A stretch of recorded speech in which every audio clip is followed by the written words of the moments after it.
Question है हमारे पास, question number 18। In figure A B C and D are 4 point on a circle A C and B D intersect at point E such that angle B E C बराबर 130 degree and angle E C D is equal to 120 degree.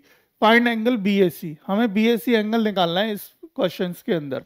ठीक है, तो आपको step पता ही है। सबसे पहले हमें क्या करना होता है, गिवन पॉइंट लिखते हैं जो हमें दिए हैं। अब हमें गिवन पॉइंट क्या दिया है, जल्दी से बताओ। एंगल बी ई सी कितना दिया है, 130 डिग्री। ठीक, comma angle E C D कितना दिया है, 20 डिग्री। राइट, 20 डिग्री दिया है। चलो, अब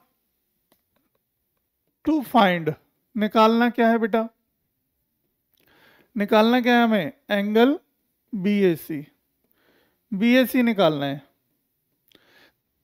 हमें, एंगल चाहिए बी ए सी। कुल मिला के देख लेते हैं कहाँ है B A C. B A सी मतलब ये वाला एंगल चाहिए।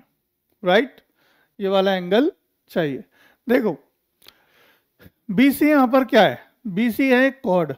बी सी क्या है, एक कॉर्ड है। और इस कॉर्ड से इन अ सेम सर्कल, मतलब एक सेम सेगमेंट में, एक कॉर्ड से एक सेम सेगमेंट में बने एंगल्स, सभी एंगल्स बराबर होते हैं। इसका मतलब एंगल बी और एंगल डी तो बराबर होगा, है ना। एंगल बी और एंगल डी क्या होगा, आपस में बराबर होगा, क्योंकि इन अ सेम सेगमेंट, क्योंकि वो दोनों सेम सेगमेंट में हैं। ठीक है ना। तो अब देखो हमें निकालना है, पहले हम एक काम करते हैं, इसको निकालने के लिए, एंगल ए को निकालने के लिए मुझे एंगल डी निकालना पड़ेगा। और डी निकाल सकता हूं, डी मुझे आसान दिख रहा है, निकलता हुआ साफ साफ दिखाई दे रहा है। देखो सॉल्यूशन, एंगल देखो BE C plus angle CED बराबर होगा किसके बेटा, 180 डिग्री के।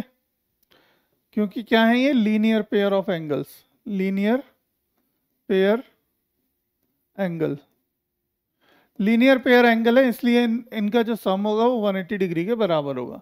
अब देखो ये एंगल आपको ऑलरेडी गिवन है in the question, that is 80 degree, 130 degree, not 80, this is 130 degree plus angle CED यहाँ से निकल आया आपके पास। कौन सा निकाल लेंगे, यहाँ से सीईडी निकाल देंगे, जो कि क्या निकल के आ गया, 180। तो angle CED is equal to 180 minus 130। तो एंगल सीईडी कितना निकाल दिया आपने बेटा, 50 डिग्री आ गया। कितना निकल के आया ये, 50 डिग्री। देखो ये वाला एंगल आ गया 50 डिग्री, ये वाला एंगल आ गया हमारा 50 डिग्री। नाउ इन ट्राइंगल, देखो अब ऊपर वाला जो छोटा सा ट्राइंगल है ना, उस पर ध्यान देंगे सभी बच्चे। किस पर, देखो हाईलाइट करके बताता हूँ, ये वाले ट्राइंगल पर, इस पर ध्यान देंगे सभी। और इसको देखो क्या लिखते हैं, इन ट्राइंगल ईसीडी या EDC, in triangle EDC, EDC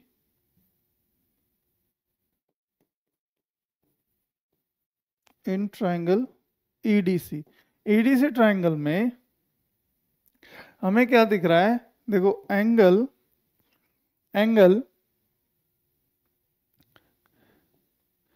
CED plus angle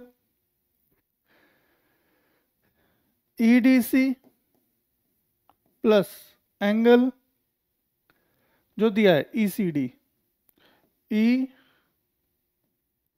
ECD किसके बराबर होगा, 180 डिग्री के बराबर होगा। किसके through, by angle sum property of a triangle, by angle sum property, angle sum property of a triangle. तो angle sum property of a triangle से हम ये बात जानते हैं। ठीक है, इतनी बात हम समझ में आती है हमें। अब इन देखो जिसका मान आपको पता है उसका रख दो। देखो इसका मान अभी हमने निकाला है फ्रॉम इक्वेशन नंबर 1 से, इसके वैल्यू रख सकते हो। तो देखो ईसीडी का मान रख दिया आपने 50 डिग्री प्लस एंगल ईडीसी यहाँ से निकल आएगा। ईडीसी निकालना है हमें, नहीं ईडीसी नहीं निकालना, ईडीसी यहाँ से निकालो पहले। ठीक है, एंगल ईडीसी निकालो जरा, एंगल ECD जो है आपको दिया है क्वेश्चन में, गिवन है कितना है 20 degree is equal to 180 degree.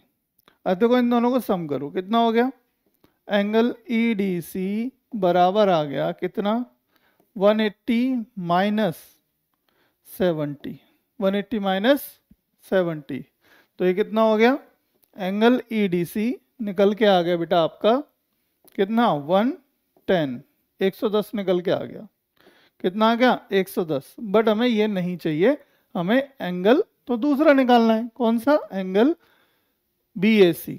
देखो सिंस चूंकि एंगल BAC बराबर होगा एंगल किसके, EDC के, EDC के, या फिर EDC को हम लिख सकते हैं BDC के, है ना, इसको BDC भी लिख सकते हैं, इसको BDC भी लिख सकते हैं। क्यों होंगे बराबर, क्योंकि angles in a same segment, angles in a same segment, क्योंकि एक ही सेगमेंट के अंदर है एंगल दिए हुए तो बराबर ही होंगे, ऑब्वियसली बात है, ठीक है। तो एंगल BAC हम निकाल देंगे, देखो एंगल BAC कितना आगे निकल के, देयरफॉर BDC अभी मैंने निकाला है, कितना निकाला है 110, 110 निकला है अभी अभी, तो ये हमारा क्या हो गया बेटा, आंसर हो गया 110 डिग्री, तो ये 1110। तो ऑप्शन नंबर कौन सा ठीक होगा, ऑप्शन नंबर हमारा बी टिक कर देंगे, राइट आंसर। तो ऑप्शन बी जो है बिल्कुल सही उत्तर कहलाएगा, ठीक है।